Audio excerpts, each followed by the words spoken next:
After a decade and billions of dollars spent developing an electric vehicle, Apple pulls the plug on their Project Titan. Meanwhile, Elon Musk tells us that Tesla is building the new Roadster and it's gonna fly. Let's take a look. Hey y'all, it's Dr. Know-It-All coming to you from my wife Miss Information's office today. We have people finally working on the basement and renovating things, but it's very loud and dusty down there, so taking a little break and moving up here temporarily because she's out of town anyway, so hopefully you enjoy her vibe today. So today's video is really a tale of two cities about two behemoth companies, one that is firing on all cylinders and being very, very successful, another of which is doing questionable projects, which are maybe towards the future, but also realizing that manufacturing something as big and complex as a car, and especially trying to do the autonomy for it, is much more difficult than they expected. So let's start with this post from Sawyer Merritt yesterday. Breaking: Apple has canceled its electric car project after working on it for nearly 10 years. And how much money did they spend? I don't know. Apple made the disclosure internally Tuesday, surprising the nearly 2,000 employees working on the project. And then turning to this CNBC article, and I will put links to everything in the description, of course, so you can read up on this further. Apple will wind down its team working on electric cars called Special Projects Group, according to Bloomberg. The news signals an end to Apple's secretive effort to build a car to rival Tesla. The program employed thousands of employees but never fit with Apple's core business of electronics and online services, and raised questions about where Apple would turn for the manufacturing of a vehicle. All of these and more, of course, are very good questions. Reports of Apple's ambition to build a car first surfaced in 2014, and I remember that, after the company recruited automotive engineers and other talent from auto companies. While there was little public information about Apple's plans, the company operated a program with autonomous Apple-owned cars equipped with sensors and safety drivers cruising around the San Francisco Bay Area. And by the way, some context here, Apple never really intended to build a car just to build a car. They wanted to build a car to be able to put the brains in it and to have an autonomous vehicle. That was the real competition to Tesla. They never had an ambition just to build like another, Toyota Camry or something like that. The whole point was to build an EV that had brains, that could autonomously drive, that could rival what Tesla was working on. And remember, a decade ago, Tesla was very, very small, and they were still working with Mobileye, as far as I remember. I think that's correct in terms of autonomous hardware and software. So this was a pretty reasonable plan a decade ago. The problem is it's now 2024 and not 2014 anymore. Anyway, continuing on, Apple's Special Projects Group had several reorganizations over the years, including layoffs in 2019 when employees were moved to different parts of the company. Some Apple employees in the car division may move to a generative artificial intelligence team, according to Bloomberg, and that's really interesting in its own right. The company has other automotive-related projects, including its infotainment CarPlay software, which Apple says is installed in 80% of new vehicles. And again, a quick aside here, I've used Apple's CarPlay for years, and up until the point when I bought a Tesla, I actually liked Apple CarPlay, but now it seems extremely primitive. I think some of the problem is it has to work with pretty base level hardware out there in some of these cars, and so the graphics and the interactivity and everything are just, they're okay, but they're not great. Anyway, it was fantastic before I purchased the Tesla. Now it seems very, very 2010 or something. It seems really old. So I would say that even Apple's CarPlay at this point is a problematic piece of software. It's good for the folks that don't have a Tesla, but it also clearly is showing its age and the fact that they have to make so many engineering compromises to work with the lowest common denominator vehicle. Back to the article, Apple's car project was part of an internal effort to look for technologies the company could develop with huge potential markets, and it certainly does have that. Apple continues to develop health technologies, especially for the Apple Watch, and last month, of course, the company released the first virtual reality headset, the Vision Pro. Some of Apple's Asian rivals in smartphones have invested heavily in designing and potentially manufacturing cars. Xiaomi, a maker of Android smartphones, announced a new electric vehicle this week. Foxconn, Apple's main manufacturing partner, said last year it will build electric vehicles. Apple and CEO Tim Cook never acknowledged the car project publicly, instead referring to it as work on autonomous systems. Again, that's the whole point of what they were really working on here. In 2016, Cook was asked by a shareholder about the project and teased that it's going to be Christmas Eve for a long time. As part of its silence, Apple hasn't outlined its expenditures for the auto space.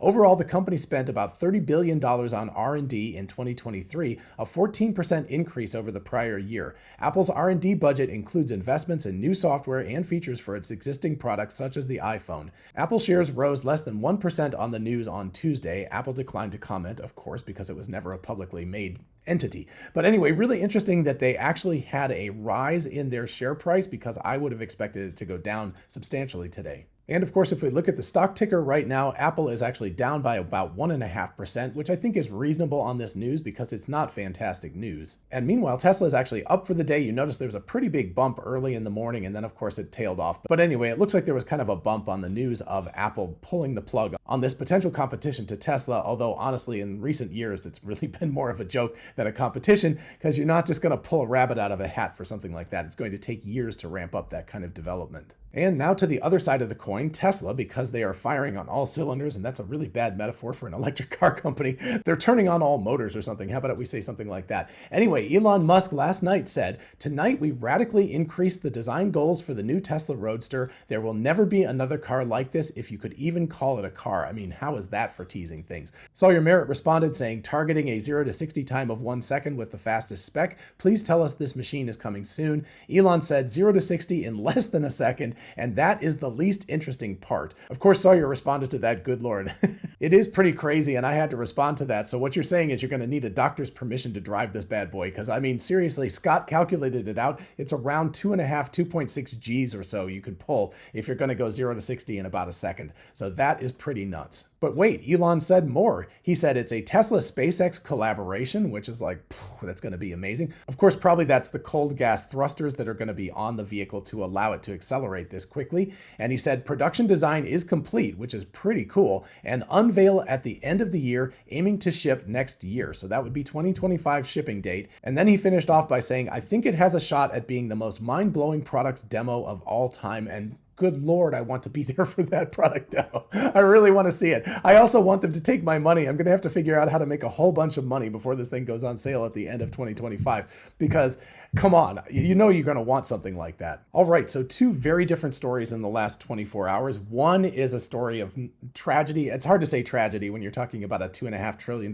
company, but you've got a company that had all of the money and it had everything it could possibly have, as Farzad said, actually really, really good post here. Apple, with all of its hordes of cash, technological prowess, and supply chain expertise, has given up on building an EV. This bodes well for Tesla being an EV automaker that reach scale, profitability, and affordability with self-driving technology and a $25,000 car imminent.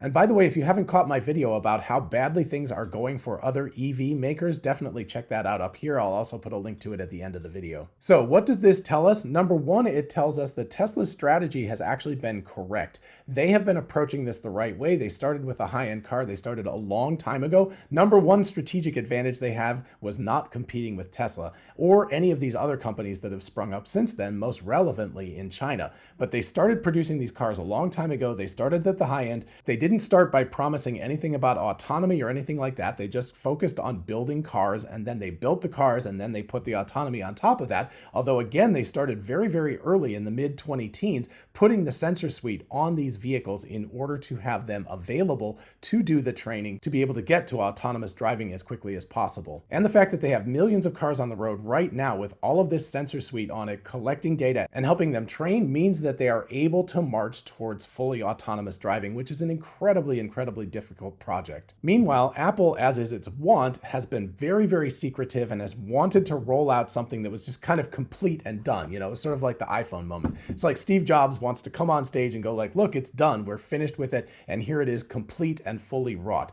That can work when you're talking about a phone or something like VR goggles or something like that. It doesn't work for something like a car, especially when you start talking about the autonomy aspect of it, because you have to have the data to train the autonomous software. You can't just pull that out of thin air. Yeah, you can do a lot of it with simulation, but you can't do that in secret with 20 cars or something. You have to have millions of cars on the road collecting that data to get to fully autonomous driving. So we can see in retrospect that even though Apple is worth many multiples of what Tesla is, and Tesla at the time that, Apple started this project was worth just a tiny fraction of what Apple was worth. Even though Apple had all of these advantages, they approached the entire thing in the wrong way, and that's caused them to fail and to have to pull the plug on this. It's a sad day for Apple and Apple employees, I'm sure, but it's a good day for Tesla. It's one of those things where you're seeing another potential competitor bite the dust. Speaking of which, in the next video, I'm going to talk about Tesla's main competition, and it's probably not who you think it is. So be sure to like and subscribe so you can catch that one.